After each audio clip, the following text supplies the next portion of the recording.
Krishna. My name is Rati Gopika Devitasi, and I'm a member of International Society for Krishna Consciousness, ISKCON, at Kuala Lumpur. Today, I am actually going to bring you the topic of Bhagavad Gita as it is, the introduction. What is Bhagavad Gita exactly? Well, for over 20 years, I've been living the Bhagavad Gita to the best of my ability. And I must say that it has actually uplifted my life so much to the extent that I could have never imagined. And it can do the same to you and your life too. So let's see. Let's go into the subject matter today. I have prepared some slides and we will look at it right now. Bhagavad Gita as it is. Why Bhagavad Gita as it is? It is the most sold distributed version worldwide. It's more than the number that you see there. It is spoken, Bhagavad Gita is spoken and is sung directly by God Himself. It has Bhagavad Gita as it is, has the as it is translation, word for word translation of the Sanskrit verses. It's easy to understand. It contains instructions about life and death. It helps us to overcome struggles. It is not confined to just one particular group of people alone. And it is basically a dialogue between two friends, Arjuna and Sri Krishna. And the Bhagavad Gita is basically the essence of all the Vedic literatures. So if we don't have the time to read all the various thousands and thousands of verses of Vedic literatures or scriptures, not to worry. We just have to read the Bhagavad Gita as it is. It is also known as the Gita Upanishad. It is the essence of Vedic knowledge. There are many versions, but the Bhagavad Gita as it is does not contain the comments of any one particular author or narrator. The Bhagavad Gita as it is contains the word for word translation, and the meaning to the verses spoken by Lord Krishna is unchanged. As you can see here, this is the Vedic literature, the umbrella of the Vedic literature. You can see how vast it is. It has many branches and it has many sub branches from Shruti, Smriti, Itihas, Purana, Agama, Darshana. Then it breaks down further. You can see how vast is this Vedic scriptures, and for us to learn all of it and to understand it in this very lifetime, it is almost quite impossible. Therefore, Vyasadeva he had come up with the condensed version of this Vedic literature, which is the Bhagavad Gita as it is. And why is it so special? It is because it is spoken by the Supreme Lord Himself, Lord Sri Krishna. What is the spirit of the Bhagavad Gita? How do we approach Bhagavad Gita? Just like when we are sick, we are taking a particular medicine. We follow the label or the directions given by the doctor or which is on the label of the particular medicine. Similarly, to understand Bhagavad Gita or to accept it, we have to actually be in the mood of accepting the words spoken by the speaker himself.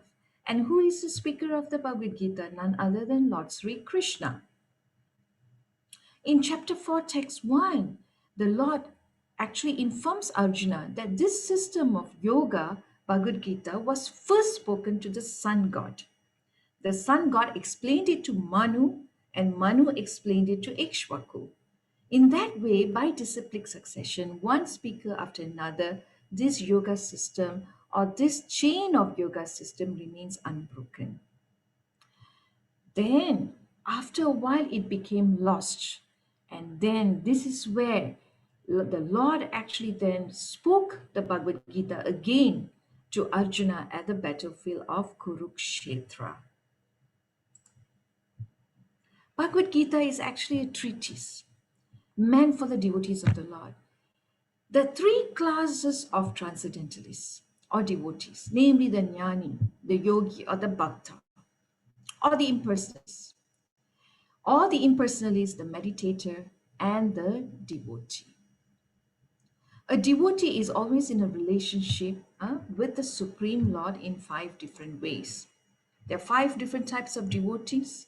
A devotee is who's in a passive state, a devotee in an active state, a devotee as a friend, as a parent, or a conjugal lover. How do we further understand the Bhagavad Gita? We have to accept the authority of Krishna, as we said earlier. Why and how? Just like any other normal book, when we read the book, we are accepting what the author has stated in the book. So, similarly, Arjuna here accepted Krishna as the supreme because Arjuna said in the Bhagavad Gita, this is one of the verses of the Bhagavad Gita, you are the supreme personality of Godhead, the ultimate abode, the purest, the absolute truth. You are the eternal, transcendental, original person, the unborn and the greatest. And not only Arjuna has confirmed this, but also all the great sages such as Narada, Asita, Devala, Vyasa. All of them confirmed the truth about you, he said. And now you yourself are declaring it to me, O Krishna. So therefore, I totally accept the truth as you have told me. So this is the mood by which we have to accept before we learn or try to understand Bhagavad Gita. It has to, most importantly, Bhagavad Gita has to be taken up in the spirit of devotion. One should never think that he or she is equal to Krishna, nor should he think that Krishna is an ordinary personality. Krishna is the supreme personality. At least theoretically, we must accept Sri Krishna as the supreme personality of Godhead. And with that submissive spirit, we can then understand the Bhagavad Gita. What is the purpose of Bhagavad Gita? It is to help us to deliver the nescience of our material existence, the sufferings, the struggles. Every man and woman is in a difficulty in some ways. Similar to Arjuna, who was in a difficulty having to fight the battle of Kurukshetra. Every one of us is full of anxieties because of this material existence. So Lord Krishna descends specifically to re-establish the real purpose of life when man forgets that purpose. Next, we want to seek an enlightenment. Out of so many human beings who are suffering, there are only few who actually inquire about their position. As to what? As to what they are. Why they are put into that awkward situation. A perfect human being or an intelligent human being will certainly try to find solutions to all his sufferings, and not merely a temporary solution, but a permanent one. So, humanity in us begins when this sort of inquiry is awakened in our mind. In the Brahma Sutra, this inquiry is called Brahma Jishnasa, Atato Brahma Jishnasa.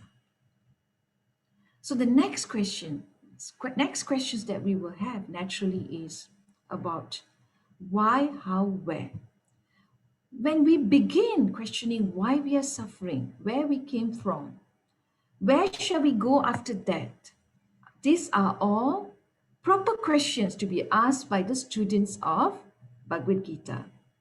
So the sincere student should also have a firm respect for the Supreme Personality of Godhead Krishna, and such a student was Arjuna.